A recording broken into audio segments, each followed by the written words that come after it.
College football fans, we've got a matchup that's got intrigue written all over it. Troy on the road against Old Dominion. Coming off an ugly home loss to Arkansas State, Troy was actually favored by 8.5 points in that game. That makes the defeat sting even more. But while the loss at home was embarrassing and undoubtedly a punch to the confidence, Troy still controls its own destiny in the Sun Belt. If they can win out, and particularly take care of business against Southern Miss in the final game of the season, they'll hold the tiebreaker and punch their ticket to the Sun Belt Championship game. So despite the rough outing against Arkansas State, the path forward is still theirs to claim. The bigger question this week revolves around who will be under center for Troy. Their season began with Goose Crowder at quarterback, but he suffered an injury around week 4 or 5. Backup Tucker Kilgore stepped in, and remarkably, Troy went on a 5-game winning streak with him running the offense. Crowder was medically cleared last week, but against Arkansas State, the coaching staff opted to stick with Kilgore. Unfortunately, the offense was historically poor in that game, averaging less than 2.8 yards per play. That's not just bad, it's the kind of performance that makes you question everything.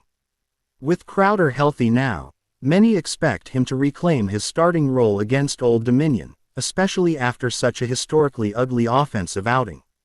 Part of the offensive struggles can't all be pinned on the quarterback, though. Troy's offensive line has been decimated by injuries. Right tackle Garner Langlow, out since week 3, might be returning this week after being listed as questionable last week. Left tackle Elijah Panther and left guard Zerian Hudson have also been absent for weeks, and they didn't play against Arkansas State either. Last week, Troy was missing both starting tackles, and Arkansas State took full advantage with 9 sacks and double-digit tackles for loss. Whether these linemen are back this week remains unclear, but their return could be crucial to stabilizing the offense. Without them, the line could struggle against Old Dominion's defense. Speaking of which, Old Dominion's defense has been quietly effective. They rank 50th in success rate and 26th in yards per play allowed, and they've bounced back nicely after a disastrous game against James Madison where they gave up 63 points. In their 2 games since, against Appalachian State and Louisiana Monroe, they've allowed less than 4.8 yards per play and held opponents to a 35% success rate. Troy could find running the football extremely difficult if they are still missing key pieces on the line, and it's hard to imagine them putting together a clean offensive performance under these conditions. On the flip side, Troy's defense is something to respect. Coming into the season, there were high expectations for their defensive front, and outside of that James Madison blowup, they've lived up to it. They ranked loud, making them one of the better units in the Sun Belt. They'll have their hands full, however, because Old Dominion boasts one of the most explosive offenses in the conference. Over the course of the first 5 games, ODU was averaging over 36 points per game, nearly 8 yards per play, with a success rate north of 51%. That kind of efficiency and explosiveness had people pegging them as the team to beat in the Sun Belt. However, the last 4 games have told a slightly different story. Old Dominion hasn't struggled, but they've been more reliant on explosive plays rather than consistent drives, with their success rate dropping to just 40.5%. The running game has been inconsistent, putting pressure on quarterback Colton Joseph to make big plays. If Troy's defense can limit those explosive moments, they could keep this game close, despite the questions on offense. That said, the matchup itself is challenging to handicap. Troy is 52nd in pace, while Old Dominion is 23rd, suggesting a faster tempo on ODU's side.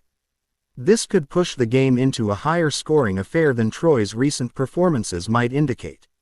Still, with Troy's offensive struggles and uncertainty around the offensive line and quarterback situation, it's tough to trust them to cover a large spread. The safer angle here might be the under, set at 53.5, given both teams' tendencies and the potential for stalled drives on Troy's side. When all is said and done, this is a game with plenty of moving parts. Troy still has a path to the Sun Belt Championship, but to get there, they'll need more than just hope. They'll need key players returning, a restored offensive line, and potentially Goose Crowder back under center.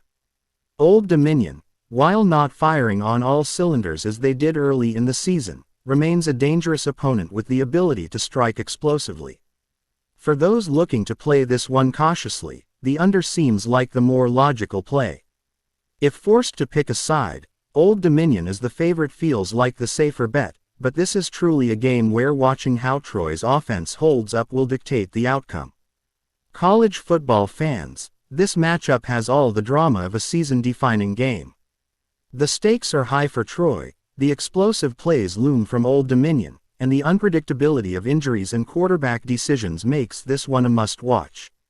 If you enjoyed this breakdown and want more in-depth college football analysis, don't forget to hit that like button, subscribe, and ring the bell so you never miss a pick, a breakdown, or a story from the Sun Belt and beyond.